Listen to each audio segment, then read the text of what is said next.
Betrayal unveiled, heartbreaking truth. The first time my wife slapped me was also the first time I realized she'd been sleeping with my father. It happened in the middle of our kitchen, plates still steaming from a dinner I barely tasted.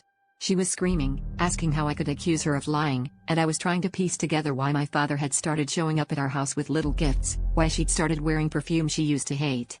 The slap came out of nowhere, hot and stinging, and it was like a switch flipped inside me. I suddenly knew everything without needing a single word more.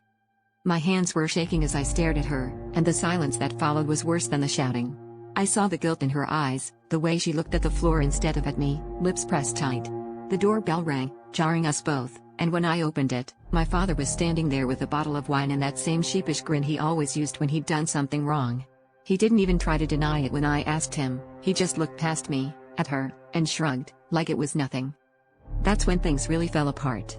She started crying, he started apologizing, and I just stood there, numb, not sure which betrayal hurt worse. The house felt too small, the walls closing in, her mascara streaked down her face as she begged me to understand it just happened. My father tried to put a hand on my shoulder, and I shoved him away.